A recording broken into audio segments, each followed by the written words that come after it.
madrasa in Lahore.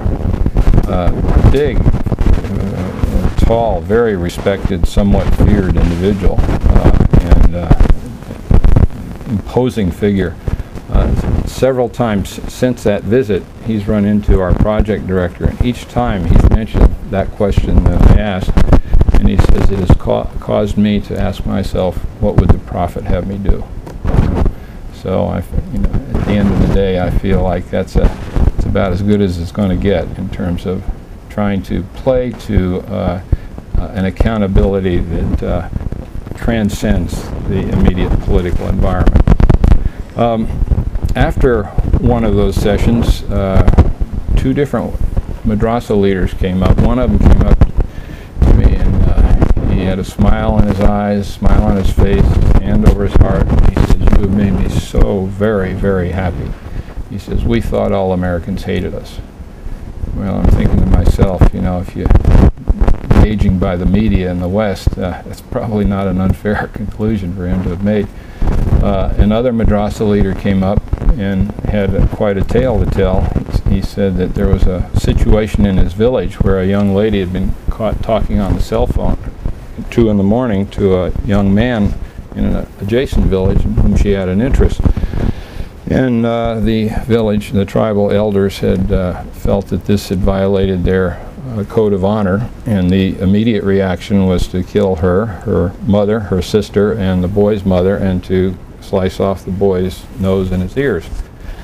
And this madrasa leader said that ordinarily he wouldn't interfere because these things happen, but he felt compelled to intervene on religious principle based on the discussions he'd been having in our workshop on human rights. And so he went back with some trepidation, and he pointed out how in the Quran there was no prohibition against a woman talking to a man, and he also appealed to the passages that urged the peaceful resolution of differences, and he pulled it off. And hopefully that becomes a precedent in that village for time to come, but also perhaps other villages as well. One doesn't know. But it was a situation where religion clearly trumped tribalism, and as I said, this is where one ends and the other begins is almost an unknown for many people. And it's not always a given, though, that religion's going to trump, because as these people will point out to you, their tribal customs go back 3,000 years, where Islam is only 1,400 years. So that's one of the things to deal with. Well, in one of our first all-Wahhabi workshop that we had up in the Lahore area, one of the participants was a Taliban commander of some renown. And he and our project director engaged in some discussions, and it was quite clear. You just look at a picture of him, and he was very despondent. He'd lost 2 sons in the fighting, and he said, we simply don't know what America wants. You come after us with guns, we have no recourse. So this led to an invitation for me to come up into the mountains to meet with the senior leadership to tell them what America wants. And 2 months later, I did that. And so I was up there in the mountains of Pakistan meeting with most of the people there were from Afghanistan, but these were tribal commanders and some tribal chiefs and religious leaders as well, but Taliban commanders I meant. And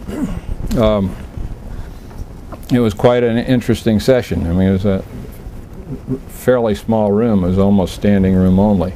And these people had come across the mountains for this meeting. So I told them that why I was there was to see if we could formulate a confidence-building measure that could point toward peace. But in order for them to do that, they needed to understand the Western perspective on this situation. And in that regard, I told them what America wanted was for them to distance themselves from Al-Qaeda, lay down their arms, and reconcile with the Karzai government. And then we went into a great discussion period, and there were about 5 major questions that emerged. The first question was, what do the American people want?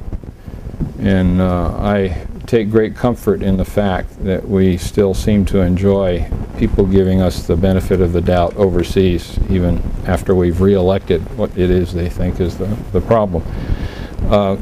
But they were cutting us some slack. So I told them, I said, well, what the American people would like to see is peace in the region with democratically stable governments in Iraq and Afghanistan. Then they wanted to know why the United States was attacking Islam. And I told them they weren't. Through the rest of the about past interventions on behalf of Muslims. They wanted to know why the U.S. attacked Afghanistan. Well, to put that in terms that you understand and feel strongly about, hospitality, loyalty, and revenge, I said before we recognize certain members of Al-Qaeda as a threat in this country, we welcomed them into our country, extended our hospitality, and then without warning they struck. I said we wanted revenge, so we asked the Taliban government to turn over Al-Qaeda's leadership so we could bring them to justice. They refused, so we attacked. I said, but we did so with a heavy heart, because most Americans feel great admiration and respect for the Afghan people stemming from our common struggle against the Soviet Union. I said also it's important for you to recognize that some of your own tribal leaders are now banding together against Al-Qaeda because they violated your hospitality as well. Then the next question, which is a little more challenging, it was why we attacked Iraq. And to move on to the following one, I just sort of finessed that, and I said that too. I said there's some debate about it, but as far as I was concerned, that was also a matter of revenge.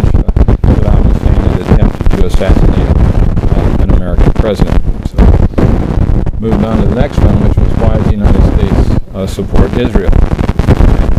There I said, the United States has a strategic relationship with Israel. It's not going to change anytime soon.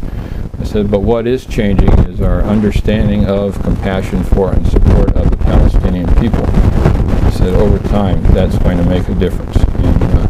And so then we broke for prayer, and by the way, there were lots of other things said, some of which don't bear repeating, but it's very clear that in a culture where honor is such a principal commodity, one has to be careful of how one conducts oneself. And one young man, I say young just because I'm getting so old, but one young man, I think in his late 30s probably, was a leader of about 350 Taliban. Very impressive, had understood 4 languages, and he was a key catalyst for us coming to a useful conclusion in this whole discussion. We did some one-on-one interaction, but he was telling me there about how he and his wife were walking and they were confronted by American military, made to hold their hands up, way up in the air, and confronted with some very coarse language in the process. This was just devastating to him. It was so humiliating in front of his wife to have this sort of thing happen.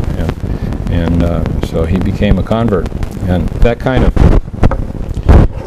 matched something else we'd been told by a madrasa leader, how a young man in school at madrasa, he and his family were very opposed to the Taliban and Al-Qaeda until a U.S. bomb dropped on their home and half the family was killed. And so not only that child himself, but he recruited his entire class to leave and go fight the Americans. So a lot of this is the fog of war, but some of it's gratuitous and it doesn't need to happen. And so our people, and one can't sit in judgment either, because you don't know